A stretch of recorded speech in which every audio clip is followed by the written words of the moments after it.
Good evening, YouTube. So after spending the night there at West Memphis, Arkansas, went over to Memphis this afternoon and unloaded the load, got the load unloaded fairly quickly. And so then they sent a load that picked up still in Memphis. It was already loaded, and then that load delivers to West Jefferson, Ohio, which is up in the Columbus area. And then after that, get to go to the Columbus terminal.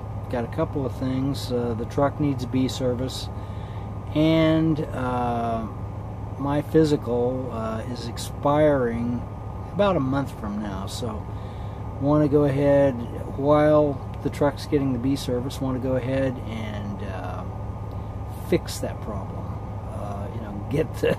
Get the physical out of the way, and that way it's done, and don't have to mess with it for 2 more years. So anyway, it was even though they've got weather warnings from the Memphis area, certainly they've got weather warnings for tomorrow, I guess. So starting sometime tomorrow, with they're expecting ice and snow and what have you.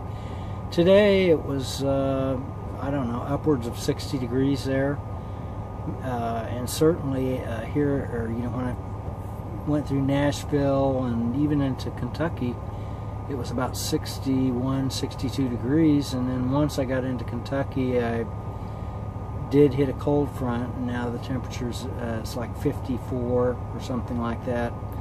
So still fairly warm. There's rain accompanied with it, so it is kind of raining on and off. It's more of a drizzle most of the time. So anyway, I've stopped for the night to take my break at Sonora, Kentucky, and so after the break I'll continue on to up to West Jefferson, Ohio, and then after that go to the company terminal, and don't know how long I'll be there.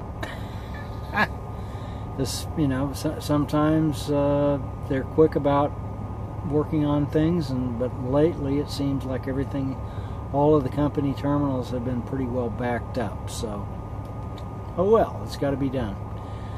So anyway, before I left, I went in. I paid a monthly fee to park my truck or a trailer actually at a wrecker service, and I don't go in there every month. Sometimes I'll let a number of months go by, and then I'll just go in there and write them a check and kind of pay for all of those months. And so I did that this time, and the gal is the guy, the guy's wife that runs the place.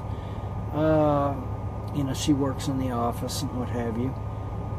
But anyway, she's very friendly. They're very friendly people, and she made me aware that I guess it would have been Wednesday.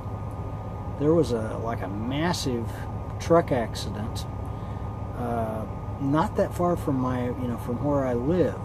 It was just if you can find Greenland, Arkansas, on the map, Greenland is south of Fayetteville. Well, there's a Greenland exit on it in what's now Interstate 49. So it was just somewhat north of the Greenland exit, as I understand it. There was this massive truck wreck, and she said that's that is the worst truck wreck that they've ever had to clean up. And I wasn't even aware of it. This would have been Wednesday. I got home late Tuesday night, and then I was in town messing around on Wednesday, and then I went home, and so I didn't see anything out of the ordinary, so it must have happened after that. But in any case, from her description, and then I was able to kind of look it up online, there was some sort of a truck, a guy from Harrison, Arkansas, that had a load, like a flatbed load of maybe lumber, and somehow he must have been in the left lane and ended up going off, kind of off into the median or something, and maybe they don't really know what happened. Maybe he jerked the wheel to get back up on the pavement, but in any case, what ended up happening was that the truck overturned and spilled the load back on the interstate. So he was in the left lane, and don't know what happened, but in any case, it spilled the load on the interstate. And so, but the problem was there were 3 other trucks that were probably, let's be honest, they were probably following too close. They were all together. So the first guy, of course, the first thing you're going to do is hit your brakes. If you got a bunch of lumber that spilled out in front of you, you're going to hit your brakes. That's just a natural thing. So then what happened, because they were probably following too close, again, there was a truck behind that, because you had the truck that went over, and then there's a truck that, he put on his brakes really hard to avoid, running into the lumber or whatever spilled, and then, but then there was a truck, there were 2 trucks behind him. The truck that was immediately behind him rear-ended him, and then there was another truck behind that truck that rear-ended the second truck. So you had 2 trucks that rear-ended the guy that had to apply his brakes real hard to try to avoid, the load that got spilled. So, and they were all obviously, just too close together.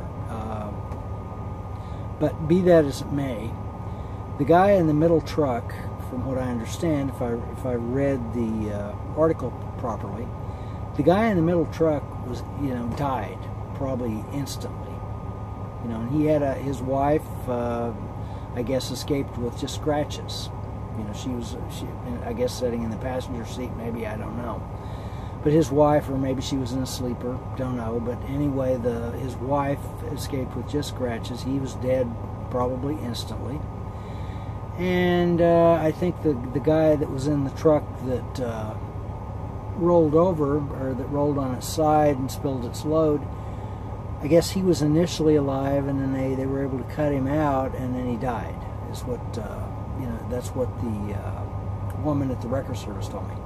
But in any case, there are truck accidents all the time, and but the thing that sort of struck me as I was thinking about it, this guy that was in this middle truck that, he was just driving along,